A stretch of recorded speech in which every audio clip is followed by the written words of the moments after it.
Back when Shima was 13, her mother bought her the worst trainers in the world.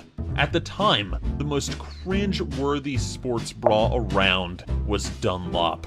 The ones that she got were the brightest yellow and 2 sizes too large. Shima tried to do sport barefoot instead, but her teacher ordered her to put them on and go join the rest of the class in the sports hall. The sports hall was big, and the class was gathered in the far corner. Shima started to jog into the hall when her new sneakers squeaked on the court. The next second, all she heard was a deafening jeer of "Dunlop!" Shima ran back to the office, and from that lesson onwards, she spent sports class at a desk in the corner of the sports hall, writing lines for the rest of the school year. The dumbest excuse Pringle ever heard was in first grade. This kid in his class was absent for an entire week and didn't have them excused. The teacher asked him why he wasn't there for a week, and the kid said, "Me and my dad, we're on Mars fighting aliens." Everyone in class thought he was telling the truth, so everyone piled praise on him. Ah, kids. Honeybits worked at a small restaurant where one day a man came in and read the menu for a good 20 minutes before ordering. He ordered a grilled chicken sandwich, a drink, and a kid's grilled cheese which came with fries. He paid before taking the food home. An hour later, he called to complain that Honeybits gave him some fries that he didn't order, and that she must have overcharged him. Honeybits tried to explain that the fries came with the kids' meal, but he got upset, claiming that he wanted the grilled cheese a la carte, and again claimed she overcharged him. She told him that they didn't have an a la carte grilled cheese, and that she could give him a grilled cheese without the fries, but the price would still be the same. She explained this several times. He eventually told her that he would be leaving a bad review and would see them in court before hanging up. He never sued. Slapped Ham's dad has a particularly gross habit that drives him nuts. Whenever his dad feels the need to fart, he will find Slapped Ham and he will fart as close to his head as possible. He knows that Slapped Ham can't stand the smell, but his dad finds it hilarious every time.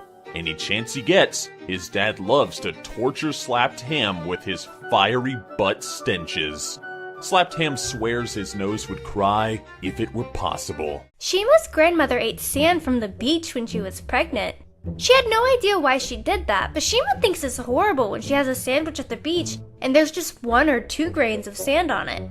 It's like the end of the world for her. A mouthful of sand just doesn't sound too appetizing. When Spencer was 13, she had this strange friend who was getting her to do weird stuff. One day she gathered a group of their school friends together and asked Spencer to lick a leaf. Spencer was like, "That's kinda weird." But she wanted to impress them, so she stuck her tongue out and did it. When she finished, her friend turned the leaf over to reveal the big dick that was drawn on it. Spencer's friend spent the rest of the week calling her Dick Leaf. When Hellbent was in the 5th grade, during January, he told his friend that the world was going to end soon. He asked Hellbent when it was going to happen, and he replied, on February 30th. He believed it, so Hellbent told him it's a secret and not to tell anyone, knowing word was going to spread around the school.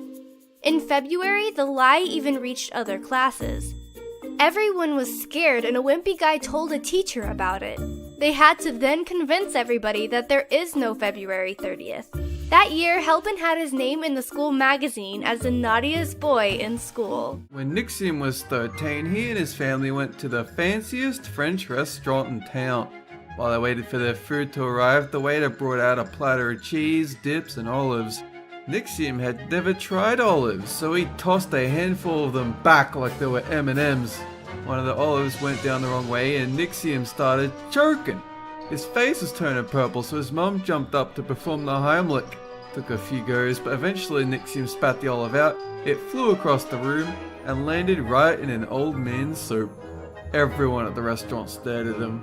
That was the moment Nixium realized fancy French restaurants just not his scene. Pringle once went on a date to a teppanyaki restaurant. You know, the places where they cook the food in front of you. Things were going well and Pringle was doing everything he could to impress the girl. But unfortunately, the guy working the grill was new. He went to do his little trick of throwing the shrimp into Pringle's mouth, but the shrimp ignited mid-toss. Pringle didn't catch it, but it landed on his shirt and immediately caught fire. Pringle started panicking, forgot he was supposed to roll around on the ground, and instead he just ripped off all his clothes. Fortunately, he managed to avoid getting permanently scarred, but sadly, he didn't get a second date. Melissa's parents had left her home alone. It was midnight, and when she heard a bang and got scared, she grabbed her pocket knife and phone. She eased into the kitchen but saw nothing, then crept to the wall and peeked behind it. There was someone at her father's desk trying to get into his safe. She gasped, and the burglar heard her. She hid under a desk and dialed 911. Before Melissa could give the operator the address, the burglar found her. She panicked and tried to run, but he grabbed her. That's when she took out her pocket knife and slashed him in the face. He let go of her and she ran out the door to the neighbor's house where they called the police. Luckily, the police later found the burglar and arrested him. Civil Spider was super competitive about one strange thing. Whenever they had computer class, he had to be the first person to log on. Every time they had a class that required computers, Civil Spider would race into the room, jump into a chair, and type in his username and password as fast as he possibly could. While his computer loaded, he would look around the room like crazy to see if anyone had logged in before him. It was a compulsion. He still has no idea why he did this. Sidious worked at a call center for 5 years, where he would dispatch technicians to fix people's computers. Basically, he was the middleman for the customers and the technicians, so he had to talk to people on both sides. A few weeks after he started, an obnoxious guy began working at the call center.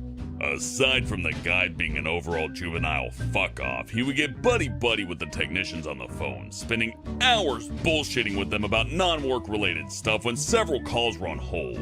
One day, when Sid was on the phone with a customer, he began to hear thunderous belches. They were so loud that even the customer heard them and accused Sid of doing it.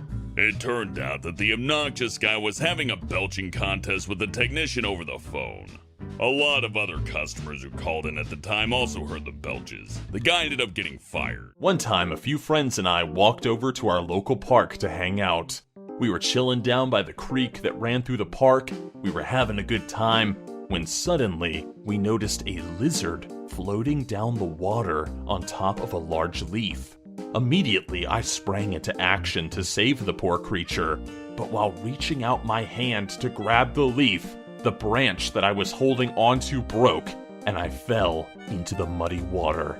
I was covered head to toe in muck and twigs and leaves and all sorts of nasty. So I got to walk all the way home looking like some sort of, bog beast while people were honking their car horns and looking at me like I was some sort of freak. It was great. Yeah. When Slaptam was little, he used to have to take baths with his younger brother. One day while their mum's back was turned, Slaptam's brother pooped in the tub and blamed it on Slaptam. True to his name, Slaptam got a big slap for it and was sent to bed early. But his horrible night wasn't over yet. At this age, Slaptam shared the bed with his brother and their mum. In the middle of the night, his brother decided to pee the bed. Since they were sleeping side by side, it got all over Slaptam. When his mum woke up, Slaptam was again blamed for it. Aw, come on, Slaptam. What are you, some kind of animal? When she was in high school, Spincess had a major crush on a guy, Tolop. Ever since they were in elementary school, she would try her best to spend as much time with him as possible, which even meant making him her chair buddy in the classes they shared. After finding out about Spincess's crush, Tolop asked her to be his girlfriend. She was really happy, but 1 week into dating, something happened. Spincess was eating lunch in the cafeteria with Tolop and her friends. That day, the cafeteria had served chicken tortillas with little cups of cheese. Tolop asked Spincess if he could have her cheese and, being a cheese lover, she said he couldn't. He insisted that he wanted her cheese, even after one of her friends offered him her cup. Spincess kept refusing, which eventually made Tolop storm out of the cafeteria, yelling, "We're through!" Shimu was in high school. She was really shy and she couldn't talk to boys. One night, her Skype friend introduced her to a guy who lived in the town right next to Shima's. This guy was really shy, but he was nice and they both shared a love of Minecraft. Shima and the guy quickly became friends and they started playing Minecraft together every single night. At first, Shima was happy just being friends, but when she saw him on webcam for the first time, she became one smitten kitten. Eventually, they decided to meet in person. They went to an ice skating rink, but they were both way too nervous to talk. They tried again at a laser tag place and it went much better. When it was time for Shima to leave, The guy awkwardly asked her for a high five. Shima gave him one and the high five turned into several minutes of hand-holding. They soon started dating and are still going strong. Helbin's cringiest school memory was the time he and his 4 friends formed a gang. They called themselves the Tactical Toasters and would patrol the school grounds wearing bandanas over their faces. They made some cringy homemade badges and would hang around the playground giving other kids a hard time. Looking back, Helbin realizes he was just another cringy little punk. When Gooby was little, she didn't understand why her parents complained about not having enough money. As far as she could tell, every time they needed some, they just went to a big machine and it spit money out.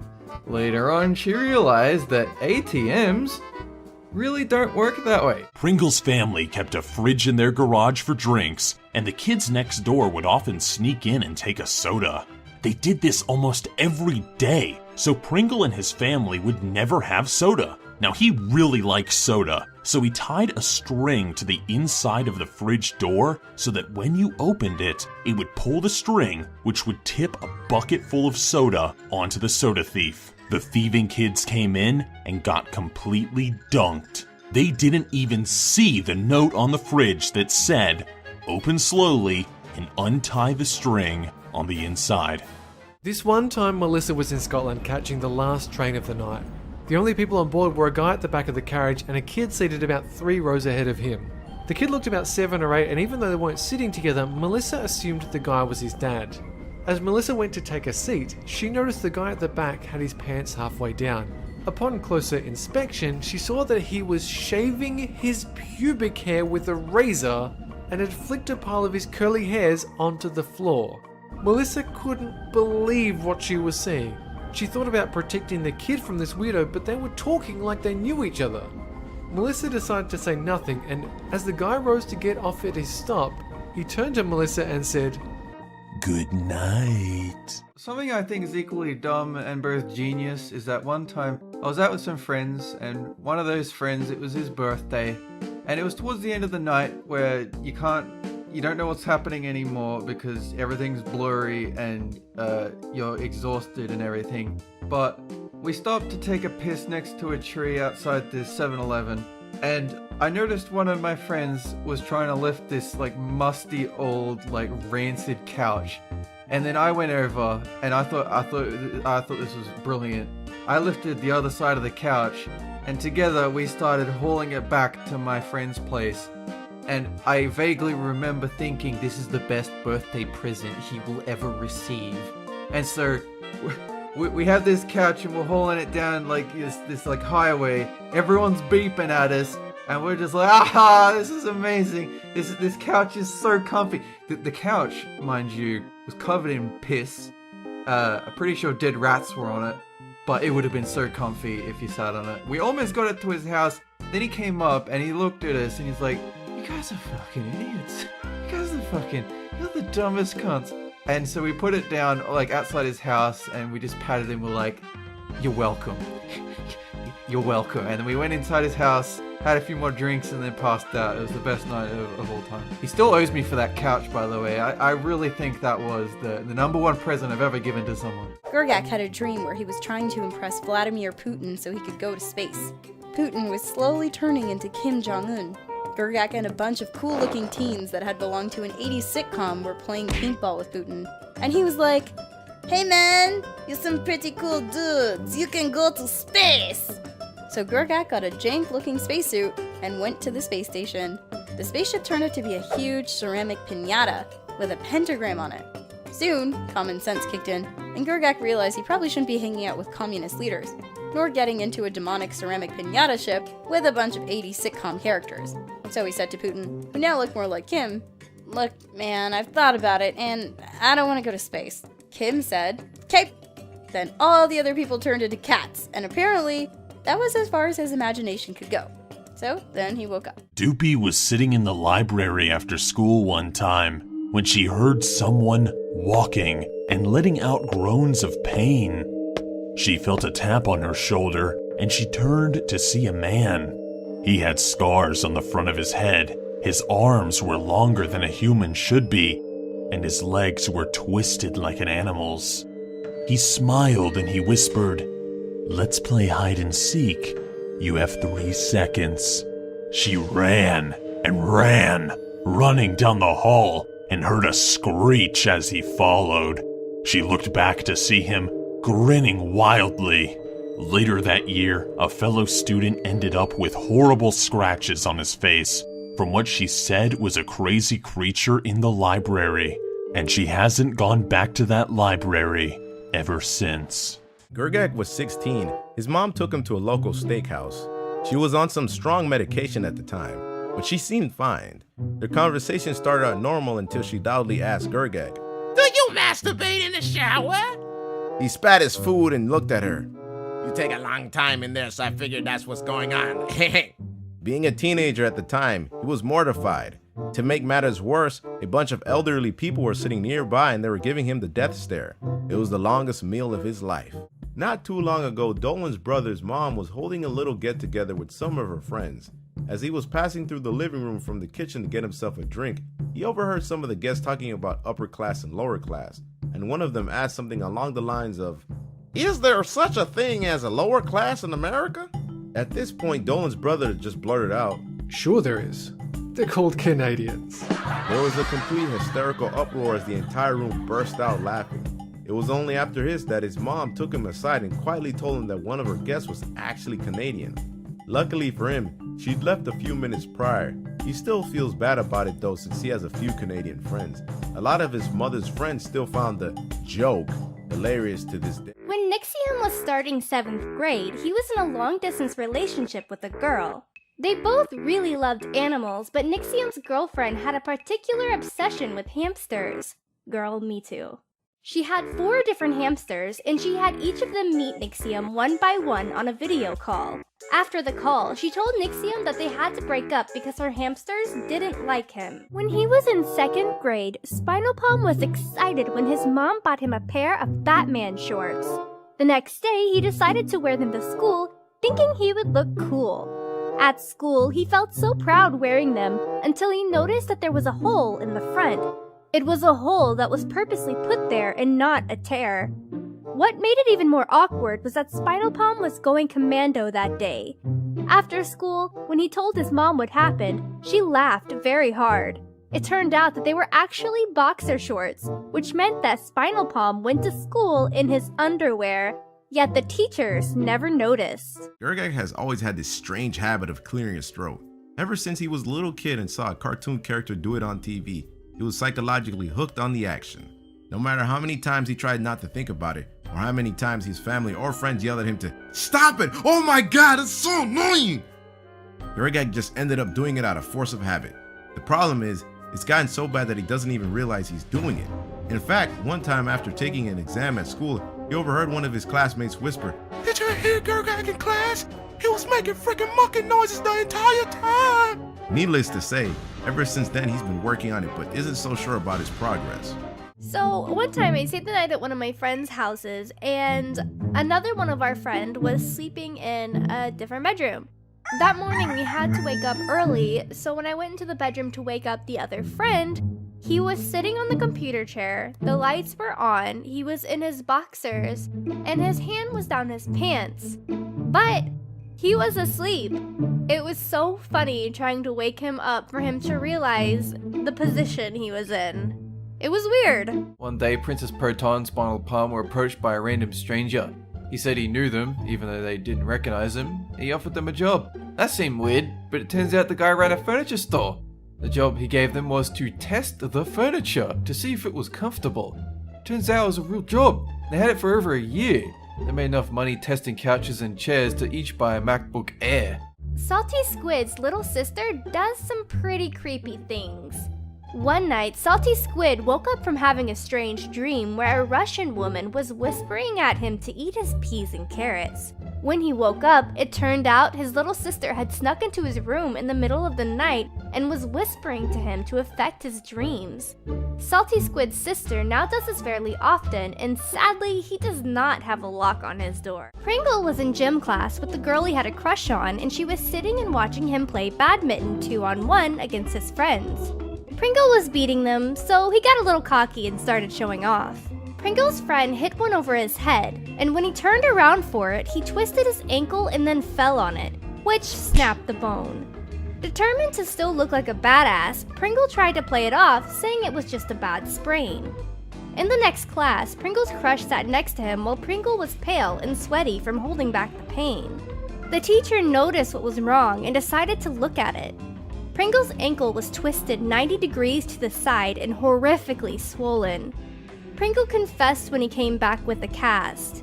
She called him an idiot, but hey, it worked. When they were around 18, James Shark and his friend went to a skate park where they got drunk and created a game. Their game had them pissing into empty beer bottles before kicking them off the park's half pipe, which was where they were hanging out. A guy was walking by when he was nearly hit by flying shards of glass, pissing him off. He insulted James Shark and his friend, yelling at them and threatening to punch them in the face. After a while, the guy cooled off and walked away. James Shark got so angry at the guy that he wanted revenge, so he went to a bike that he saw chained to a fence nearby and began spitting on it, thinking it belonged to that guy. Then James Shark began to feel sick and puked all over the saddle while his friend laughed. To this day, James Shark still isn't sure whether that bike belonged to that guy or not. When Sid was 8, he was outside waiting for the school bus. After a while, he got bored and, for some reason, decided to pass the time by throwing a rock at his living room window. The rock hit the window but didn't break it. Instead, it left a mark which Sid's parents saw. They went outside to yell at him, but Sid told them, It wasn't me. It was someone who looked exactly like me and ran away. The lie was so bad that it made his parents laugh, which let him off with a warning to never do that again. To this day, Sid and his family laugh about how dumb it was. One time, Robo's entire family went to the zoo. Parents had 6 kids, so family trips were always a little bit chaotic. 3 of her little brothers were still under the age of 5, so her parents made sure to write her father's cell phone number on their arms. The idea was that if one of them gets lost, all they would have to do is show their arm to a staff member. Well, Robo's 3-year-old brother got distracted and wandered off. Once they realized he was missing, Robo and her entire family started looking for him. Robo finally found him an hour later. Her little brother was walking down the pathway, tears streaming down his face while frantically looking for his family. It turned out there were tons of adults wandering around the area, but not a single one thought to help a little boy that was all alone and obviously in distress. Once Robo and her brother saw each other, he ran into Robo's arms and wouldn't let her put him down for the longest time. This one time, Dolan got caught banging in the restroom. Funny thing is, when he was called into the principal's office, he managed to convince them that they were just having a smoke, and his girl thought it would be funny to make sex sounds. They got suspended for 3 days for trying to smoke on school property. Bastard managed to get laid, and he got a 5-day weekend. You go, Dolan, you go, but not for the wrong reasons. Legna is famous in his school for having the loudest, most powerful sneezes. One time he was sitting in class when he felt the mother of all sneezes coming on. He tilted his head back like he was charging it up, then threw his head forward and sneezed. He thought that was the end of it, but he still had a few more sneezes in him. He sneezed a second time, then a third, then a fourth. With each sneeze, his body swung back and forth, and he felt his chest getting tight. On the final sneeze, he threw himself forward so quickly that he slammed his face against the desk. Blood started pouring out of his nose, and he saw stars. The whole class was really freaked out because there was so much blood. Legna went to the nurse who told him to go home. When Melissa was 8 years old, her cousins told her, "I dare you to steal our neighbor's pet fishes and eat them alive." She refused to do it until he said she would give her money. So she started sneaking into the neighbor's house where they have a humongous fish tank. In it was around 20 to 25 small colorful fish. She started to take them out one by one until the neighbor suddenly came home and caught her red-handed. She explained what she was doing and luckily didn't get in trouble, but her cousin did. Melissa once worked as a hairstylist, and one day she was cutting a lady's hair when she had to shit. So she said, "Excuse me, miss. The lady said, "Yes?" Then Melissa said awkwardly, I have to take a shit." The lady replied, "A goddamn shit!" Uncomfortable, she said, "Yes. May I?" Then the lady said, "Yeah, sure, whatever, piss, shit, whatever, mate," Thanks. said Melissa as she awkwardly ran to the girls' bathroom. When she was done, she walked back to her station but realized that she had forgotten to flush. Thinking nobody would notice, she continued to work on the lady's hair. Unfortunately, her boss went into the girls' bathroom and went into the same stall Melissa had used. Her boss came out and shouted, "Who took a big shit in the toilet and didn't flush?" The lady immediately pointed at Melissa, who got so nervous she shit her pants. Andy was babysitting her 6-year-old cousin. For no real reason, he pointed at her heart and said, "One day your heart will stop. That's how you'll die. That's how heart attacks work, and you should get it fixed." Andy was so creeped out she called the kid's mum. Turns out Andy's cousin told his mum almost the same thing, only about getting brain cancer. Gooby has a very eccentric 70-year-old Chinese neighbor. Anytime it snows, Gooby's neighbor rushes out to her driveway to clear it, even when it only sprinkles for 10 minutes. One time, Gooby saw her come out with a hairdryer attached to a super long extension cord. She got down on all fours so that she could crawl up and down her driveway, melting each individual snowflake. When she was done, she stood at the top of her driveway for 5 minutes, holding her hairdryer like a cowboy from the Old West, reviewing her work.